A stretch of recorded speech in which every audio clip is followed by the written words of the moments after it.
Hello sir, నమస్తే. Hi అండి, నమస్తే అండి. Sir, Balakrishna and Thaman relationship గురించి చాలా వైరల్ వీడియోస్ వస్తున్నాయి. సో దాని గురించి నేను డిస్కస్ చేద్దాం అనుకుంటున్నాను.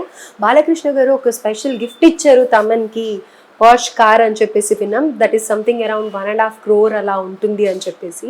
సో తమన్ని కూడా వాళ్ళ ఫ్యామిలీలో కలుపుకున్నారని చెప్పేసి నందమూరి టైటిల్ నందమూరి బాలకృష్ణ తమన్ అని చెప్పి నేమ్ కూడా ఇచ్చారు అని చెప్పేసి వింటూ ఉన్నాము.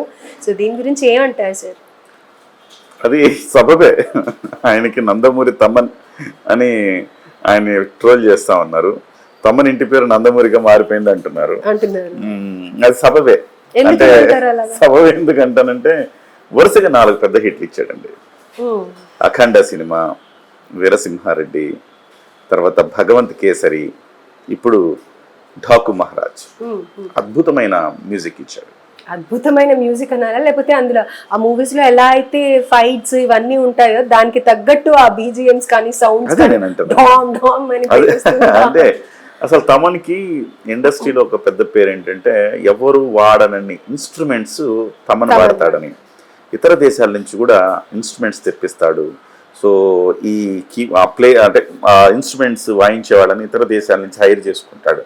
సో అత్యంత ఎక్కువ ఎక్విప్మెంట్స్ వాడుతుంటాడు తమన్. అందుకోసమే ఆయన బీజిఎమ్స్ ఒక లార్జర్ దెన్ లైఫ్ అన్నట్టుగా ఉంటాయి అనమాట. అంత బీజిఎం ఇస్తాడు. ఎస్పెషల్లీ బాలకృష్ణ గారికి అది బాగా సూట్ అయింది. ఎందుకంటే బాలకృష్ణ గారి సినిమాల్లో ఎలివేషన్స్ ఎక్కువ ఉంటాయి.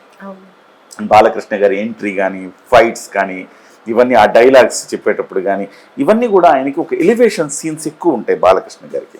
ఇప్పుడు ఎవరైనా కానీ బాలకృష్ణ గారి సినిమా తీయాలంటే మీరు చూడండి, రొడ్డకుట్టుడు వ్యవహారం అయిపోయింది. అంటే ఇందులో నెగిటివ్ చెప్పట్లా, నేను పాజిటివ్ చెప్తున్నా. బాలకృష్ణ చూస్తాం, బాలకృష్ణ ఫ్లాష్ బ్యాక్లో ఒకటి ఉంటుంది. బాలకృష్ణ ఫ్లాష్ బ్యాక్లో ఆయన తోపు తురుమై ఉంటాడు. సో ఇప్పుడు మామూలుగా బతుకుతుంటాడు. ఆయన అసలు ఏంట్రా అని చూపిస్తే మళ్ళీ ఇక్కడికి వచ్చి ఇదే ఫార్ములా మీరు చూడండి. లేకపోతే ఇద్దరు బాలకృష్ణలు ఉంటారు. సో ఈ ఫార్ములాతోనే బాలకృష్ణ సినిమాలన్నీ నడుస్తున్నాయి. ఇప్పుడు ఆ ఫ్లాష్ బ్యాక్ ఎపిసోడ్లు అవి రెండు, ఒక బాలకృష్ణకి ఇద్దరు బాలకృష్ణకి ఒక బాలకృష్ణకి ఇవ్వాల్సిన ఎలివేషన్స్ హై లెవెల్లో తీసుకుపోతాడు. అఖండాలో ఎస్పెషల్లీ అఖండాలో ఇచ్చిన బీజిఎం అయితే మైండ్ బ్లోయింగ్ అని చెప్పారు. మైండ్ బ్లోయింగ్ కాదు సార్, మైండ్ బ్లాస్టింగ్ అని అంటున్నారు. ఎందుకంటే అప్పట్లో చాలా మీమ్స్ వచ్చాయి, చాలా ట్రోల్ చేశారు. సినిమా డైలాగ్స్ కంటే కూడా బ్యాక్గ్రౌండ్ లో మ్యూజిక్ ఎక్కువగా ఉంది. తమన్ నువ్వు చేసేదే కాపీ కొట్టే వ్యవహారం, మళ్ళీ తర్వాత ఇంత ఎందుకు అవసరమా అని చెప్పేసి ఇట్లా చెవులలో నుంచి రక్తాలు వచ్చేలాగా ఇలాంటివి చాలా పెట్టారు. కానీ అంటే విమర్శకులు ఎన్ని చేసినా కానీ డెఫినెట్ గా సినిమాకి ఆ మ్యూజిక్ చాలా చాలా ప్లస్ అయిందని చెప్పాలి. అఖండాలో మ్యూజిక్ సగం పాత్ర పోషించింది అని చెప్పాలి. సో అఖండ మ్యూజిక్స్ కానీ, సాంగ్స్ కానివ్వండి, బ్యాక్గ్రౌండ్ మ్యూజిక్ కానీ, సాంగ్స్ కానీ, ఆ తర్వాత వీరసింహారెడ్డి కానీ, ఆ తర్వాత భగవంత్ కేసరి కానీ, ఎస్పెషల్లీ ఇప్పుడు ఢాకు మహారాజ్, ఆ ఎలివేషన్స్ అండి. ఎలివేషన్స్కి ఆ మ్యూజిక్, ఆ బీజిఎమ్స్ బాగా ఊపిరిచ్చాయని చెప్పాలి. ఎస్పెషల్ బాలకృష్ణ నుంచి అవే ఊహిస్తారు, అవే ఆశిస్తుంటారు. అంతకు మించి ఎక్కువ ఆశించరు బాలకృష్ణ నుంచి. 4 ఎలివేషన్ సీన్స్ అవి ఉంటే చాలా అనిపిస్తుంది అనమాట. మినిమం గ్యారంటీకి వెళ్ళిపోతూ ఉంటాయి. సో అలాగ బాలకృష్ణ గారిని ఎలివేట్ చేయటంలో తమన్ పాత్ర ఒక రేంజ్ అని చెప్పాలి. అందుకోసం డైరెక్టర్ ఎవరైనా, మ్యూజిక్ డైరెక్టర్ మాత్రం తమనే. సో తమను మనసు పెట్టి చేస్తున్నాడా సినిమాలకి అని. తమను మనసు పెట్టి చేయలేదనుకోండి ఎలా ఉంటుంది? గేమ్ చేంజర్ లాగా ఉంటుంది. గేమ్ చేంజర్ ఎంత సంకనాకి ఇచ్చాడు తమను. అంటే మీరు ఇక్కడ ఇంకో వర్షన్ కూడా చెప్పారు సార్. నేను ఇప్పుడు మీరు అన్న పదం నేను వాడలేను, కానీ మీరు అన్నారు ఇందులో శంకర్ గారి పాత్ర కూడా ఉంది కాబట్టి తమన్ సాంగ్ సరిగ్గా చేయలేదు అని అనేసి, మ్యూజిక్ అని మనం అలా అనుకోవాలి. కానీ తమన్ అనే వ్యక్తి తన స్థాయిలో మ్యూజిక్ ఇవ్వలేదు అనిపించింది గేమ్ చేంజర్కి. ఒక్క పాట మీరు ఇవాళ కూడా మనం పాడుకునే పాట ఒక్కటి ఉందా చెప్పండి? లేవు. ఆ ఉన్న ఒక్క పాట ఒకటి ఉంటే ఆ ఒక్క పాటను కూడా మొదటి వారంలో పెట్టలేదు వాళ్ళు. సో తమను ఒక రకంగా చెప్పాలంటే గేమ్ చేంజర్కి అన్యాయం చేశాడు. కానీ అదే సమయంలో నందమూరి బాలకృష్ణ గారికి న్యాయం కంటే ఎక్కువ ఎంత ఏదైనా ఉంటే అంతకు మించి చేశాడని చెప్పాలి మనం.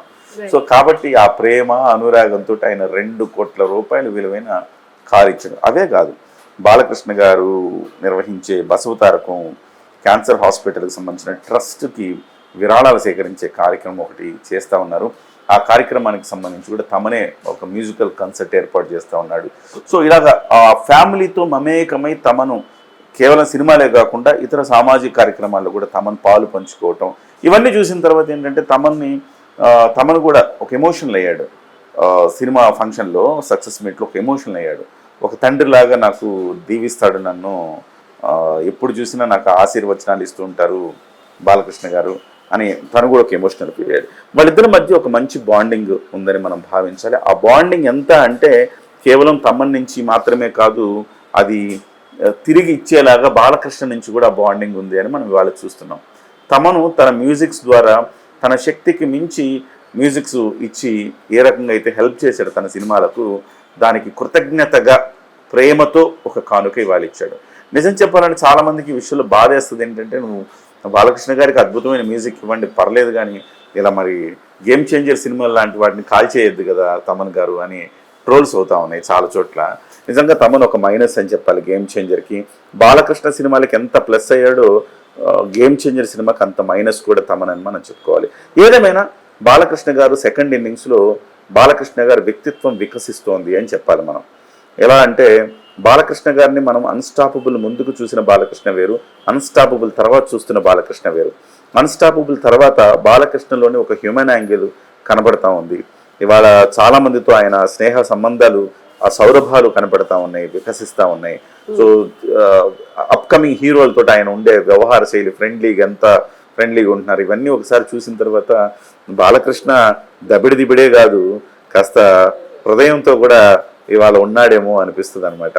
సో ఆ విషయంలో బాలకృష్ణ గారిని మనం కూడా అభినందించాలి. డెఫినెట్గా బాలకృష్ణలో కొంత మార్పు అయితే కనపడుతుంది అని మనకంటే వయసు రీత్యా కొంత ఇప్పుడు ఇంకా కొన్ని ఇంకా పోగొట్టుకోలేదు, నా బ్లడ్ వేరు నా బ్రీడ్ వేరు అని ఇలాంటి కూడా తొలగించుకుంటే, ఇలాంటి మాటలు కూడా మాట్లాడకపోతే కొంచెం బాలకృష్ణ గారికి ఇంకొంచెం ఆయన శోభనిస్తుంది ఆయన వ్యవహార శైలికి. సో ఇంకా అవి కొన్ని చోట్ల అవి ఇంకా మా బ్లడ్ వేరు మా బ్రీడ్ వేరు అని డైలాగులు పడతానే ఉన్నాయి. మేము అనేవాళ్ళం వేరు, అందరికంటే మేము భిన్నాం. ఈ డైలాగులు ఎప్పుడైతే అంటాడో బాలకృష్ణ గారు అసలు మీరు అంటే మానవ జాతి కాదా అని కూడా ట్రోల్స్ వస్తూ ఉంటాయి.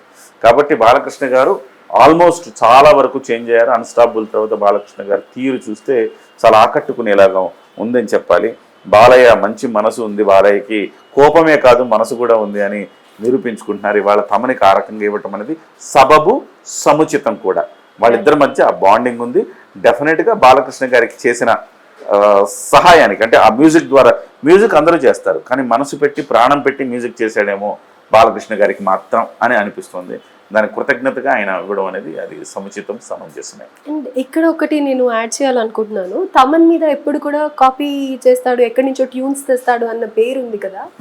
అది రీసెంట్ టైమ్స్ లో చిరంజీవి గారు కూడా ట్వీట్ చేయడం జరిగింది కదా. తమన్ కొంచెం గేమ్ చేంజర్ లోనే ఏదో ఈవెంట్ లో తమన్ తన వ్యూస్ ఎక్స్ప్రెస్ చేసినప్పుడు చిరంజీవి గారు ట్వీట్ చేశారు కదా, అప్రిషియేట్ చేస్తూ.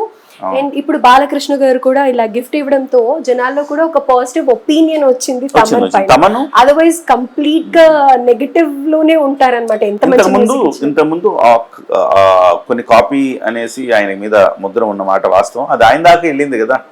ఆయన కూడా కాపీ అనద్దండి, దాన్ని ఇన్స్పిరేషన్ అనుకోవాలి, దాన్ని కాపీ అని అనకూడదండి అంటారు. సో ఆయన మార్చుకున్నాడు. ఇప్పుడు ఈ మధ్య కాలంలో కొంత మార్చుకున్నట్టే కనపడుతుంది. ఆయన సొంతంగా ఎక్కువగా క్రియేటివ్ గానే ఉంటున్నాయి అనుకుంటున్నారు. తమన్ అభిమానులు మీ మీద కోపడతారండి. లేదండి, తమన్ గారు కూడా చాలా స్పోర్టివ్ గా తీసుకుంటారు కాబట్టి మనం ఇలా. సో అది సో డెఫినెట్ గా ఆ రోజు ఉన్న మాట వాస్తవం, కాపీ అనేసి. ఇక్కడ రెండు వర్గాలుగా మనం చూడొచ్చండి.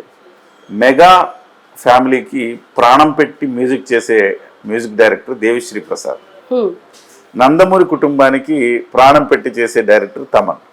తమన్ అంటే నందమూరి తమనే, దేవిశ్రీ ప్రసాద్ అంటే మెగా దేవిశ్రీ ప్రసాద్.